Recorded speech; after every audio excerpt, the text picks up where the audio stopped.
Aux prêtres, religieux et religieuses, fidèles laïcs, âmes de bonne volonté, un cri s'élève dans Rama, une plainte et des pleurs d'amertume. C'est Rachel qui pleure ses fils. Elle refuse d'être consolée car ses fils ne sont plus. Jérémie 31, 15. L'élection présidentielle du 12 octobre 2025 s'est présentée pour nous, Camerounaises et Camerounais, comme le kairos, c'est-à-dire le moment favorable pour écrire une nouvelle page de notre histoire, le changement.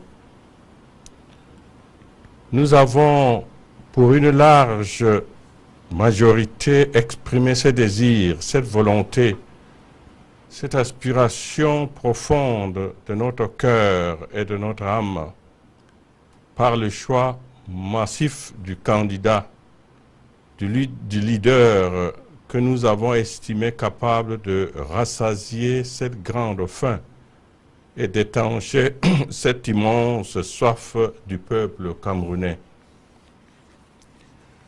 À travers les réactions des uns et des autres après la proclamation des résultats de l'élection présidentielle du 12 octobre 2025, de nombreux citoyens qui s'attendaient à un avenir meilleur ont eu la ferme conviction que leur choix n'a pas été respecté. Il a été méprisé et pire encore ignoré. Aujourd'hui, leur déception est immense. Face à cette attitude qui a indigné une majorité écrasante des Camerounais et la communauté internationale, tous les responsables de notre pays sont invités à réfléchir en profondeur sur les conséquences de la situation actuelle. Car la proclamation des résultats du 12 octobre 2025 avait la déception et l'indignation qu'elle a ravivé dans la pensée et le cœur d'un grand nombre de nos compatriotes, a donné lieu à des marches et manifestations à caractère pacifique. Malheureusement, elles ont connu de graves dérives à travers des actes de vandalisme, de pillage, de vol aux conséquences graves sur la vie matérielle et économique de beaucoup de personnes innocentes dans les villes comme Douala, Garoua, Maroua, Bertoua, Chang, etc. Ce qui est déplorable et condamnable. En effet, d'une part, des édifices publics, certains établissements commerciaux et des boutiques ont été saccagés, pillés, vidés et d'autres incendiés. Ces actes regrettables et répréhensibles ont plongé leurs propriétaires dans le désarroi et la misère. D'autre part, des violences verbales et physiques, des intimidations ont été exercées sur les populations. Il y a eu de nombreuses arrestations et des assassinats, surtout parmi les jeunes, et cela se poursuit malheureusement. Tout en travaillant sur une autre manière de sauvegarder la sécurité des personnes et des biens, il est indispensable que ces violences, ces intimidations, ces arrestations et assassinats prennent fin. Le Cameroun ne devrait pas être une terre d'affrontement permanent entre le pouvoir et le peuple après chaque élection présidentielle. La démocratie ne s'accommode pas des coups de canon, des menaces, des arrestations arbitraires et des intimidations des citoyens qui ont une pensée contraire. On n'organise pas une élection pour tuer les citoyens. On ne gouverne pas un peuple avec les armes.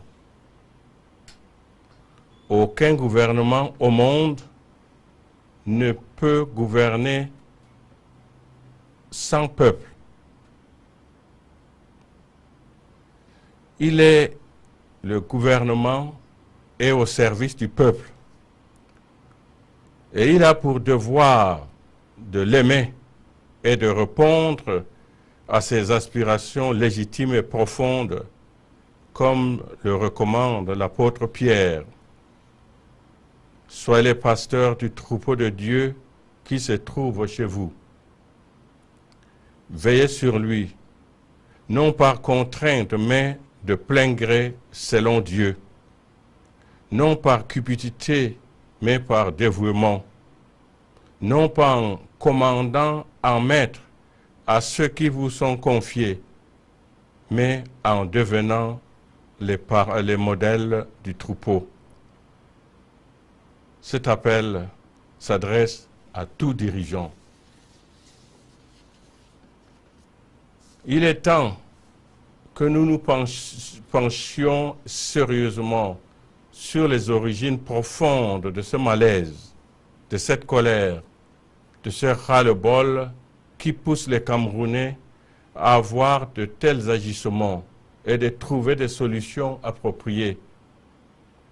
Nos compatriotes demandent à être écoutés, que leurs besoins et aspirations profondes soient pris en compte et considérés.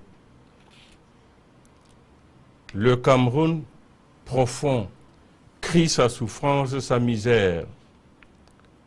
Les populations ont faim parce qu'elles n'ont pas de travail. Le taux de chômage général actuel est estimé à 74% et celui de pauvreté au Cameroun en 2024 est à environ 37,7%.